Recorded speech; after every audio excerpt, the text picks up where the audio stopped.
to them, children of the night, what music they make. Hello, I'm Carla Laemmle.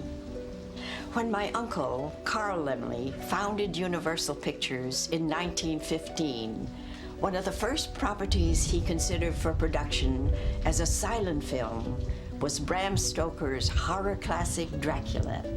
16 years later, when Universal finally produced the film, I had the privilege of speaking the first lines of dialogue in the first talking supernatural thriller.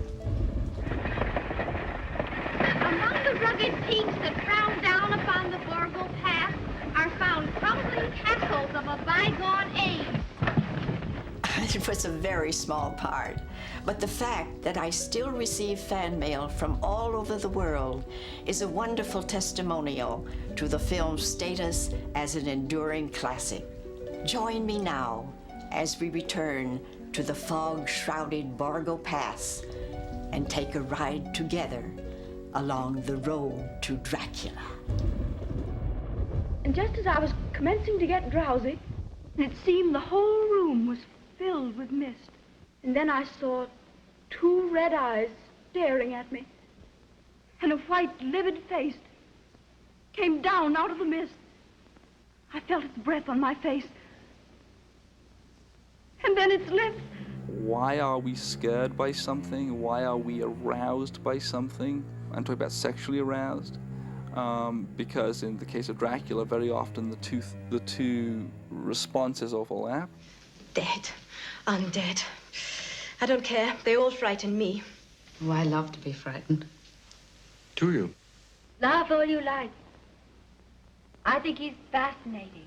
Who wouldn't want to be like Dracula? You live forever, you don't work, you stay up all night. Dracula is quite simply the most media-friendly fictional personality of the 20th century, if not all time. Even people who've never read the book or have never seen the movie still know exactly who he is. I am Dracula. Count Dracula? Dracula? Oh, what's he done to you, dear? Dracula is our vampire. Dracula? I never even heard the name before. Today, thanks to Universal Studios, everyone knows the name of Dracula. Although at first, my uncle, Carl Laemmle, had serious reservations about horror movies, Universal eventually filmed Bram Stoker's classic 3 times, first in Todd Browning's famous 1931 film starring Bela Lugosi. Next was the simultaneously produced Spanish-language version starring Lupita Tovar and Carlos Villarreal. Some people feel that this was the superior version from a technical standpoint, but you'll have to be the judge. And then came the romantic 1979 remake with Frank Langella. I can't imagine how my uncle, a very proper man, would have reacted to such a sexy Dracula. But speaking for myself, I would have given anything for a bit part in that production. The story of Dracula didn't begin at Universal City. As a fictional character, Dracula is more than 100 years old. First published in 1897, Bram Stoker's original novel has been frightening readers ever since. His centennial was recently celebrated in high style at events, exhibitions, and conventions all over the world. But perhaps the most revealing exhibition took place at the Rosenbach Library in Philadelphia, where novelist Bram Stoker's original working notes for Dracula were placed on public display for the first time. What we have here at the Rosenbach are Stoker's working notes for Dracula. His earliest notes concern certain elements of plot. There are particular scenes in the novel that Stoker had imagined at its earliest stages that survive all the way to the end. A scene where Jonathan Harker, trapped in Dracula's castle, is preyed upon by 3 female vampires who are then interrupted by Count Dracula barging into the room saying, "This man is mine, I want him." This was one of Stoker's earliest ideas for Dracula. Bram Stoker never visited Transylvania, but he was very well acquainted with the picturesque town of Whitby on the North Yorkshire coast, where a good deal of his novel takes place. Stoker often vacationed there and was most impressed with its ancient wind-blown cemetery and crumbling Gothic abbey. Whitby is certainly a wonderful place for atmosphere. It would lend itself to a cinematic treatment if we could imagine Stoker thinking of that. Whitby as a popular port and as a popular sort of shipping port had its number of shipwrecks. And Stoker must have been fascinated with the idea of having a shipwreck in Dracula. So he used the shipwreck of a Russian schooner called Dmitri as a model for Dracula's arrival onto the English coast. It was in Whitby that Stoker first came across the name of Dracula.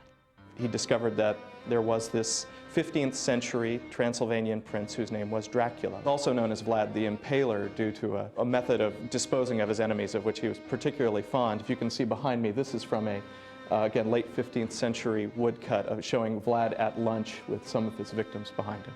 Stoker was the first to take the legend of Vlad the Impaler, or Vlad Dracula, and attach it to the vampire.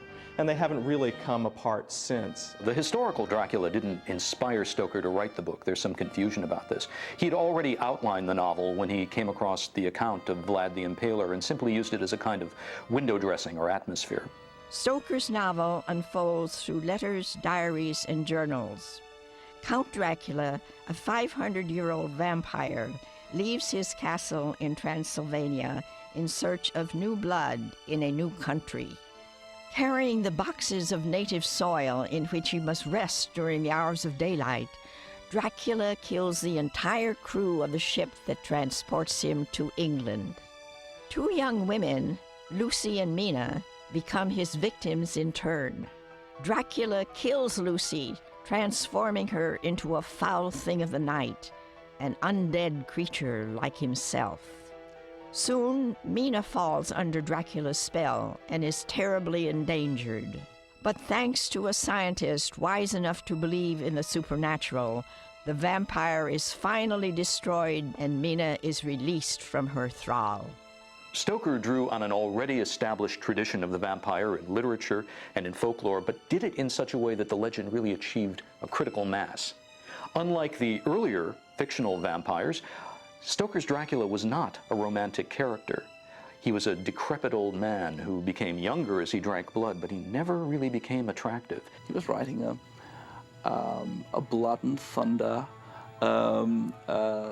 piece of, I suppose, what we would now call sort of exploitation. It's a first-rate 19th century trashy novel. Above everything, Bram Stoker wanted his story dramatized. He may have been a bit of a frustrated playwright. Stoker's real career was managing London's prestigious Lyceum Theatre, and he knew exactly whom he wanted to play Dracula on stage. His employer, the great Victorian actor, Sir Henry Irving. Well, Henry Irving has a lot to do with the character of Dracula. In the first place, a lot of the characters Henry Irving was most famous for playing could be considered to be Dracula-like characters. Roles like Mephistopheles in Faust or Shylock in The Merchant of Venice. These were Henry Irving's greatest roles, or the ones for which he was most popular. Psychologically complex villains. Irving would have been perfect for the part. After all, he already was a boss from hell. Irving really was a vampire, and he really was a kind of horrible person who fed on the energy of others. They did an interminably long reading of the novel at the Lyceum for purposes of copyright, and Irving was reputed to have walked through the theater and intoned "dreadful" and walked out.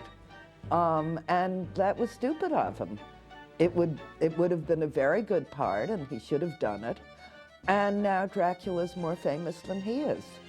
Bram Stoker died in 1912 and never saw his story properly dramatized. But 9 years later, the character of Dracula made his first screen appearance in a now-lost Hungarian film called Dracula's Death. The plot owed almost nothing to Stoker or his book, but I guess Dracula's movie career had to start somewhere. In the story, Dracula plays a music teacher who has gone crazy and then is after some of the patients in the asylum. So The story plays more like a Phantom of the Opera than Dracula, but however, there is this idea of a monster loose with fangs and a cape. The following year, German filmmakers got on the Dracula bandwagon with Nosferatu, a symphony of horror. It remains one of the most frightening movies ever made, a classic example of German expressionism. It's so frightening. Well, for one thing, Dracula is so evil, he's disgusting, and he's a plague spreader. And he looks like a rat. There's nothing suave about him.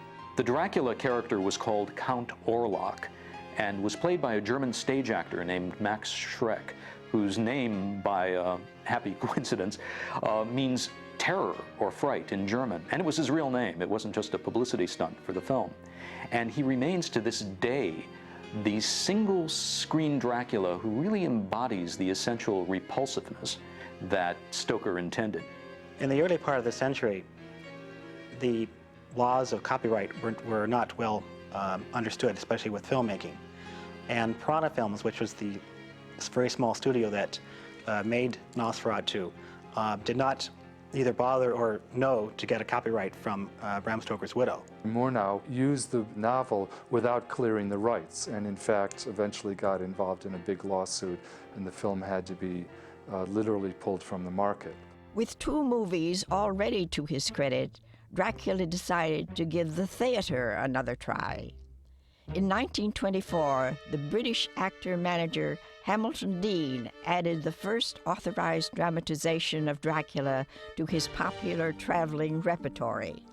Film historian and former actor Ivan Butler was a member of Deane's company. He had to cut it down for expense, for one thing, and it's such a vast, rambling novel. It was a sort of skeleton of the original. It was Hamilton Deane who really created the modern image of Dracula, and he took his inspiration not from Henry Irving's Shakespearean villains, but from a much lower end of the theater. And essentially, his Dracula is a kind of vaudeville or music hall magician. You know, the suave trickster in evening clothes who knows how to work a crowd. When they came to London, of course, and the dreadful notices they had, as we all know, they were very depressed, and somebody came up to him and said, well, what are you worrying about? Have you looked outside? And there was halfway around the block queuing for it.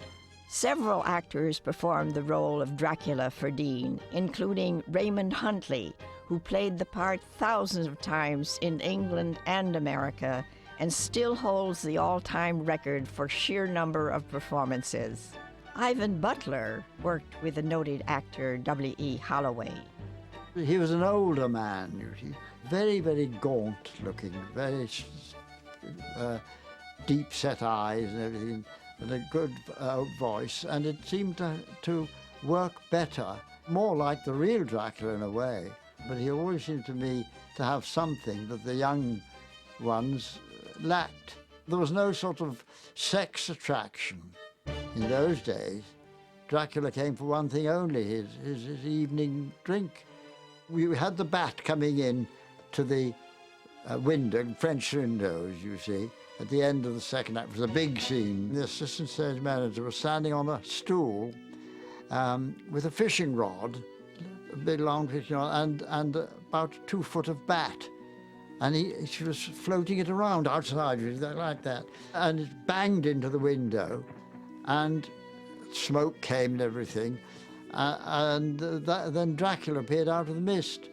One day, I don't know why, but the string attached to the bat, the fishing rod, broke, and the bat sailed through the window, right across the stage, and floated down and landed in the floats, the 2 green eyes looking outside.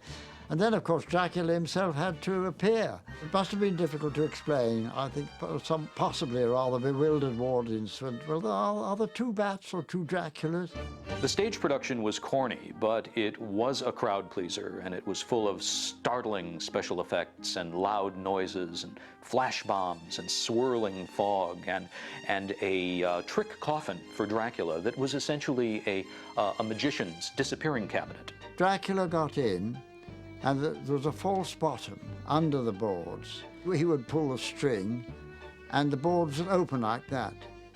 Dracula would fall down into the base of the coffin, and the fuller's earth would all fly out into smoke like that, and it would look as if he disappeared into dust. Given Dracula's success in London, it was only a matter of time before Broadway beckoned.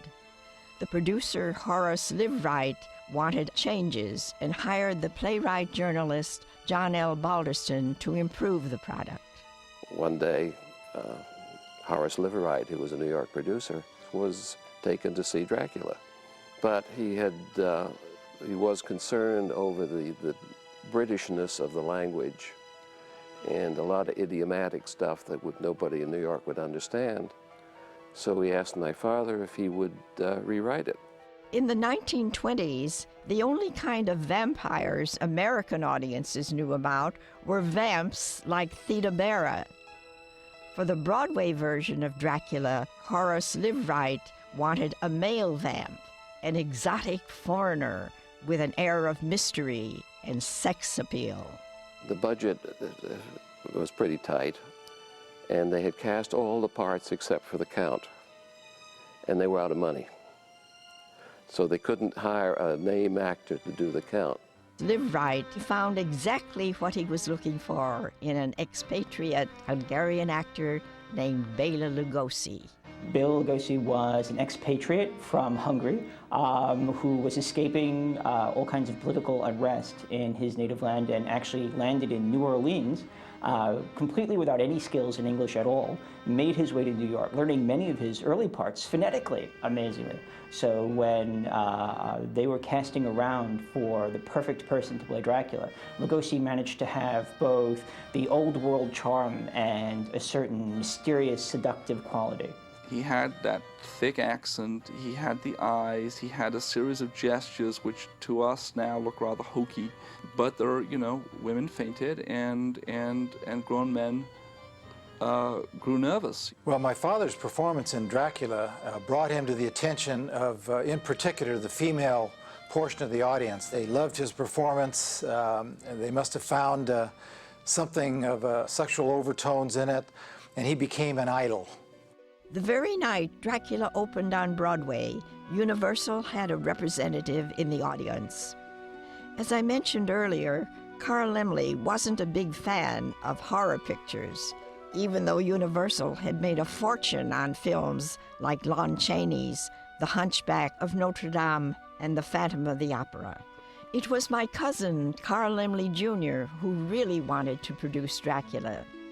Like me, he had grown up with the opportunity to actually watch Lon Chaney filming his famous horror roles for Universal. He loved creepy stories and everything macabre. And Lon Chaney was his first choice to play Dracula. I have no idea what Chaney would have done if he played Dracula makeup-wise. I'm sure he would have done, I'm sure Chaney would have had much more elaborate makeup. He was into the makeup aspect of it. He was in, the man of 1,000 faces. He was always changing his look. I don't think he would have just gone with the light makeup with the dark lips. In the case of London After Midnight, he did all these pointy teeth and this permanent grin and these pulled down eyelids, which I think is a classic makeup. I have no clue. I would love to see what Chaney's version of Dracula would have been.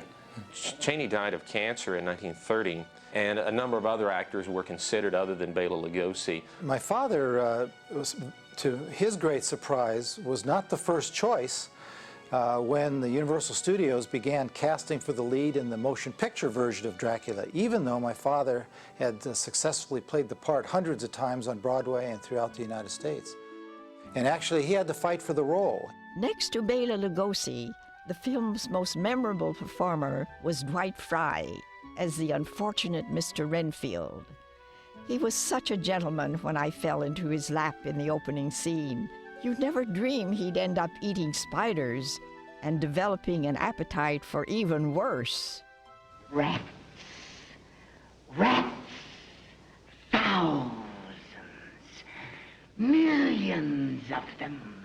I don't really think he was surprised by the roles he began to play when he got to Hollywood, because he'd had such a variety of roles in New York on Broadway, from comedy to musicals to serious drama to crooks and all kinds of characters. By the time he was 30, he was an experienced character actor. Renfield is probably the most multifaceted character in the film. I mean, he's sane at times, he's mad at times, he's vampirish at times. Also on hand from the Broadway production was Edward Van Sloan, repeating the role of Professor Van Helsing. Here's part of his screen test. I was looking in the mirror. Its reflection covers the whole room. But I cannot see you.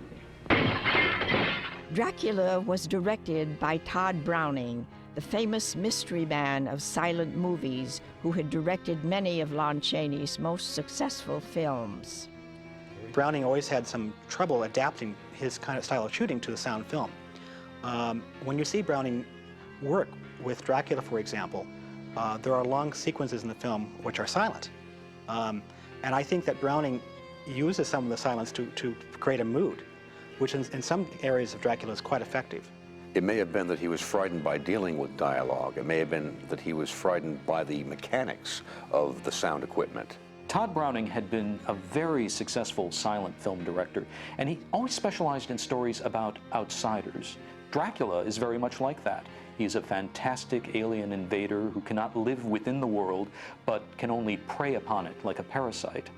And Dracula may be the ultimate Todd Browning outsider, and so it's not surprising that Dracula was Browning's most successful film. In terms of responsibility for a visual style of Dracula, we know, of course, the cameraman, Karl Freund, was behind the camera, the great German photographer who pioneered so much moving camera in Germany in the late 20s. And it's very easy for people to say, well, any value in Dracula is due to Freund, who was a great cameraman. And there's the anecdotal report of one of the actors, David Manners, who couldn't remember Browning's presence on the set well, but did recall Freund as being very outspoken. The beginning of Dracula uses a lot of mobile camera setups. We have some tracking shots, and we have a feeling that we're almost watching a German expressionist film that has come over to Hollywood. These tracking shots give us a feeling like we're being pushed against our will to go to different areas of the castle. They're all things like broken down, withered mansions with huge cobwebs, and for some reason no one's ever quite understood, armadillos running around and bats floating overhead. In fact, Browning and the Universal Dracula are, sort of responsible for almost all the iconography that we associate with horror films. Long capes, sweeping staircases, mold and decay, lots of cobwebs, spiders and bats. I mean, everything that now has become this sort of Saturday morning thing that kids associate with horror films all comes from Dracula. Originally, Dracula had been planned as a lavish, big-budget production that would have been based primarily on Stoker's novel, but in the wake of the stock market crash and the onset of the Great Depression, the studio really had to cut back. And they ended up basing the film largely on the stage play for simple reasons of economy. Today it may seem difficult to imagine audiences really being frightened by a film like Dracula, but they really were. It was the first time Hollywood had presented this kind of a supernatural story that didn't have a logical explanation tacked on at the end. And audiences were really creeped out by this atmosphere of weird decadence. They'd never seen anything like it. Among other things, there were a lot of theaters in different parts of the world that were still not equipped with sound equipment for the audiences to hear the movie. And as a result, sound films like Dracula were released in silent versions so that those audiences, those theaters that weren't equipped with sound equipment, could actually see the film. That was another way of getting over language barriers in the early talking era.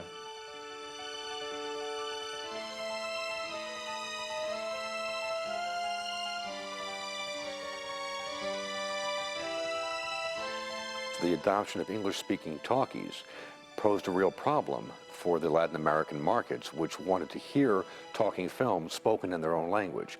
Dubbing was still not an efficient and known commodity, and those studios that had the biggest interest in that market turned to doing secondary productions of their major films in Spanish versions for that market. Dracula was one of these pictures. Soy Drácula. No podía usted ser más oportuno.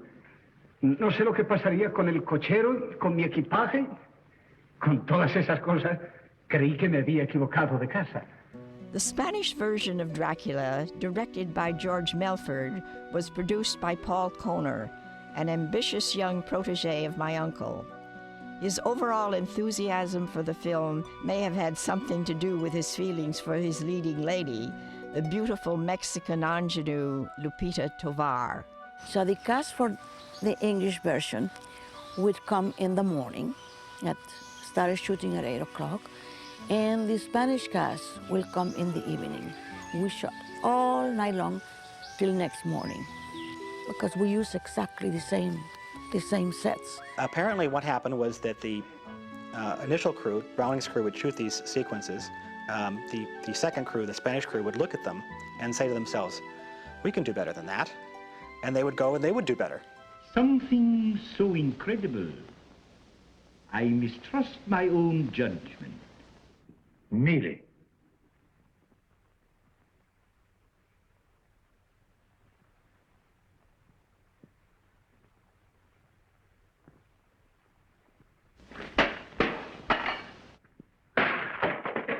Well, I don't think anybody's going to give any acting awards to Carlos Villorías.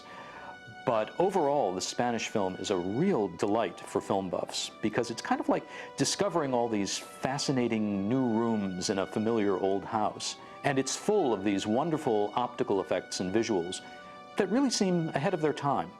What we do see in the Spanish version is, among other things, a much more artistic, a much more innovative use of camera movement in those early talkies, and that's not what we get in the Lugosi version at all. The camera movements are far more fluid, there's far more of them.